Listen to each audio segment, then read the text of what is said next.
Hi everyone, so I am Nareiya.J, also known as Jalen. My first name's Jalen. Today I'm going to talk to you about how to work from home with a toddler. My experience comes from having my own toddler, and he's very, very busy.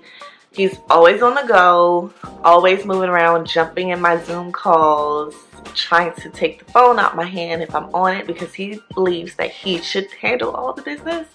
So I get it. Trust me, I get it.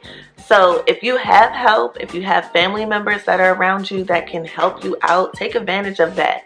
Let me just put out the disclaimer that working from home with kids is very unpredictable, but there are some things that you can do to help you out with it. So that's what we're going to discuss today.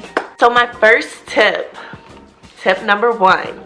Tip number one is to have a schedule. A schedule is really important. It helps you and your kid stay in routine and on task. The one thing about a schedule is stick to it so that you're building a routine, so that on weekdays it's set apart from the weekend. Your kids know, okay, on Mondays we have to wake up, we have to do this, this, and that. And on Tuesdays, mom doesn't have any calls that day, or whatever the case is. Make sure you're actually sticking to the schedule so that you and your kids fall into a routine. If you have older kids, make it a visual so they can see what's coming next. That's what they would have in the classroom, so it might help for them to have that at home as well. If you have younger kids, I use this schedule, so it's just for me, and I can make changes when I need to. I can also squeeze in, oh, I have to prep this for Soren so that lunchtime is ready, and different things like that. It really, really helps. Click the link below and you can actually download a printable just like this. One mistake I did make with a schedule when this whole pandemic first started is I made a schedule just like in my classroom. In the classroom, everything is back to back to back to back. To have a super tight schedule for a toddler is just not going to work. Also, my schedule changes sometimes. Some days I have calls, some days I don't. It's really just a loose overall schedule. Certain things always happen at the same time. Like lunch is always at 12, nap is always at 1. We always wake up at 7:30.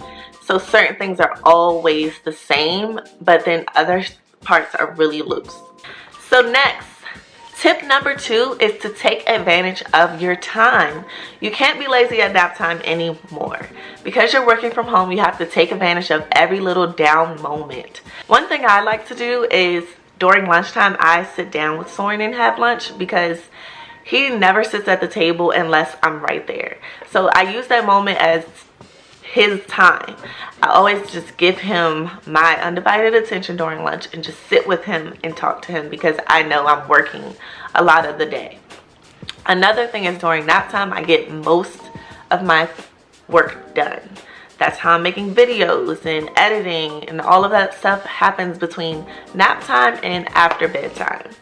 After bedtime, if you can move actual work to after bedtime, take an hour after your kids go to bed to actually do work.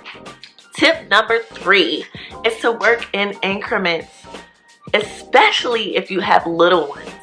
So you cannot sit at your computer for 2 to 3 hours straight and expect your house to still be intact. That's absolutely insane to expect that, especially when you have 2, 3-year-olds or younger. It's just not going to happen. And one thing I do is just every 15 to 10 minutes, I'll just get on the floor and play with him and then go back to my desk, go back and forth. So in my office area is also this play space on the other side. So all his toys are right there. He has plenty of things to do, even though he still somehow ends up on my lap a lot of the time because he just wants my attention. So when I notice he's getting really clingy to me, then it's like, okay, let me take a break from this if I can and get down on the floor with him or do something with him.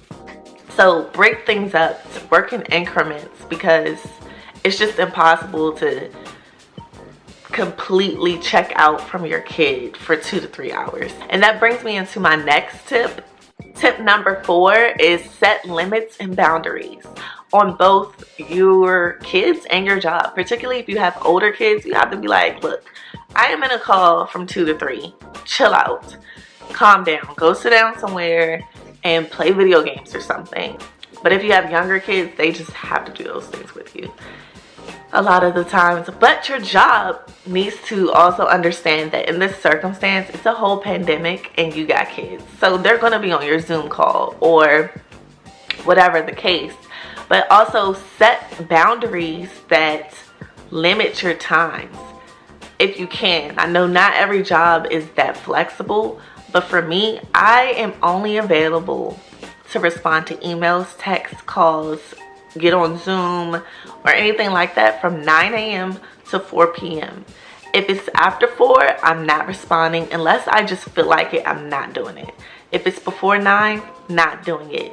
That is my time. That's my time. That's my kids' time. Whatever I choose to do with it, I'm not at work. Sorry. Also, you need breaks. So after bedtime, you could work for 30 minutes to an hour, but then take some time for yourself. Get a glass of wine, some tea, whatever you like to do. And that time can be to pop your feet up and watch Law and Order, just like I like to do. My last tip is probably the most important because it will save you lots of time and lots of stress. Be organized. Organization is key to success. Again, organization is key to success when working from home. Because you're handling several different things at once, you just need to be ready. You need to be ready for whatever. I know what I'm going to make for lunch. I know what we're going to have for breakfast. I know what's coming next. That's why I use a schedule. I write down everything I have to remember on Post-its. Usually they're on the wall, but today I have them on my desk so that I can just glance down and look. Another thing I do is keep things separate. So I'm a teacher and I have plenty of different manipulatives and math tools and literacy tools, and I keep them all separate. Soren really likes to go digging in that stuff, but he also knows that he's not allowed to. That's all separate, but he has his learning stuff that I keep up on the shelf for when I have learning time with him. So I keep everything organized and prepared. So things I want to use for Soren for this week are all in one bucket. Things I want to use for my students, they're all in one bucket. Sunday, I go through and plan my week out. From meal preps to the lessons to what videos I'm going to record. Everything is planned because I don't have time to just be figuring it out because I'm rushing to do it all the time. Being organized is just the key to have a successful work from home experience, and that is what I want from all you working at home parents, because I know it's tough, and that's why my kid isn't here right now. He's with his godmother because I needed a break. And peace.